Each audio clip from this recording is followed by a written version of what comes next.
आप सभी को नए वर्ष की हार्दिक शुभकामनाएं। दोस्तों, जैसे ही हम इस नए साल की दहलीज पर कदम रखें, हमारे मन में कई सवाल, कुछ डर और बहुत सारी उम्मीदें हैं।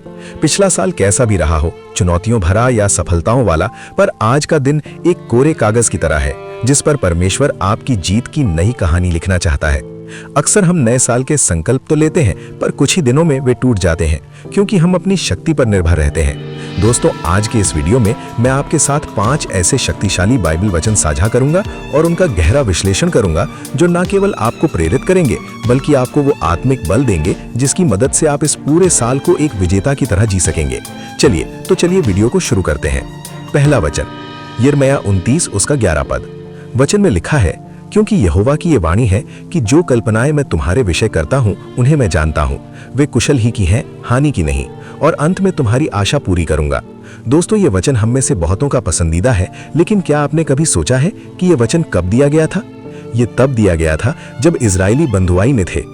नए साल में कदम रखते हुए शायद आपको लग रहा हो कि आपकी परिस्थितियां आपके पक्ष में नहीं है, लेकिन परमेश्वर आपसे कह रहा है कि चाहे दुनिया में कितनी भी उथल पुथल हो, उसकी योजना आपके लिए विनाश की नहीं बल्कि जीत की है।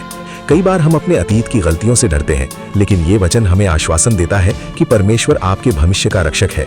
वो आपकी पुरानी हार को नई सफलता में बदलने की शक्ति रखता है। इस साल अपनी चिंताओं को परमेश्वर की योजना पर छोड़ दें। विश्वास रखें कि जो उसने शुरू किया है उसे वो पूरा भी करेगा।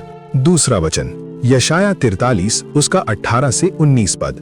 वचन में लिखा है, अब पिछली बातों का स्मरण मत करो और प्राचीन काल की बातों पर विचार मत करो। देखो, मैं एक नया काम करने वाला हूँ, वो अभी प्रकट होगा। क्या तुम उससे अनजान रहोगे? मैं जंगल में एक मार्ग बनाऊंगा और निर्जल देश में नदियां बहाऊंगा। दोस्तों, ये वचन नए साल के लिए एकदम सही है। पिछली बातों का स्मरण मत करो, ये एक आदेश है। हम अक्सर पिछले साल की कड़वाहट, टूटे हुए रिश्तों या असफलताओं की गठरी साथ लेकर नए साल में प्रवेश करते हैं। परमेश्वर कहता है, उसे छोड़ दो। जब तक आप पुरानी चीजों को नहीं छोड़ेंगे, आप नए काम को नहीं देख पाएंगे।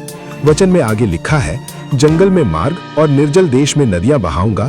ये दोनों असंभव स्थितियां हैं। क्या आपको लगता है कि आपका करियर या रिश्ता एक सूखे जंगल जैसा है? परमेश्वर कह रहा है कि वो वहीं से रास्ता निकालेगा जहां कोई रास्ता नहीं दिखता।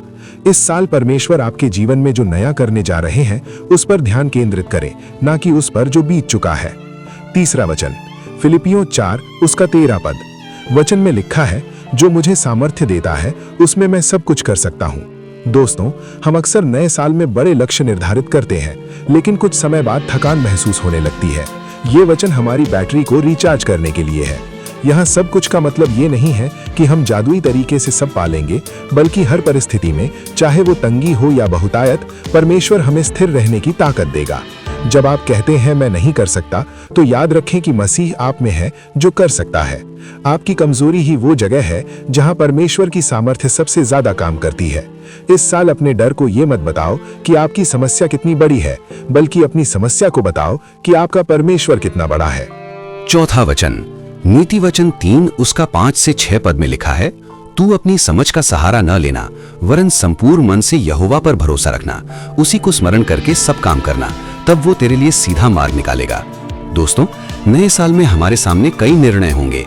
ये वचन हमें जीपीएस की तरह गाइड करता है। हमारी बुद्धि सीमित है, हम केवल आज देख सकते हैं, लेकिन परमेश्वर कल को भी देखता है। क्या हम अपने बिजनेस, पढ़ाई और परिवार के निर्णयों में उसे शामिल करते हैं? यदि हम उसे पार्टनर बनाएंगे तो वो हमारे उलझे हुए रास्तों को सीधा कर देगा।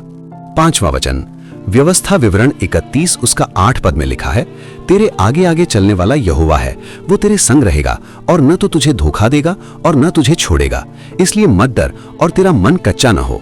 दोस्तों, नए साल का सबसे बड़ा डर अकेलापन और अनिश्चितता है। वो आगे आगे चलता है। आपको घबराने की जरूरत नहीं है, क्योंकि आपके पहुंचने से पहले परमेश्वर आपके कल में पहले से मौजूद है। उसने आपके रास्ते की बाधाओं को देख लिया है। लोग साथ छोड़ सकते हैं, परिस्थितियां बदल सकती हैं, लेकिन उसका वादा अटल है। वो आपके साथ खड़ा है, आपको कभी डगमगाने नहीं देगा, आपको पूरे वर्ष भर संभाले रखेगा। चाहे कितनी भी मुश्किलें क्यों ना आए, तो भी आपको नहीं छोड़ेगा।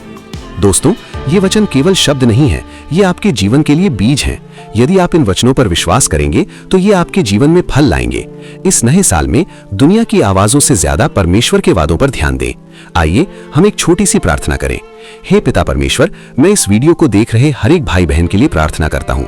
उन्हें नए साल में एक नई उम्मीद, नई ऊर्जा और अटूट विश्वास दें। उनके दुखों को सुख में और उनकी चिंताओं को शांति में बदल दें।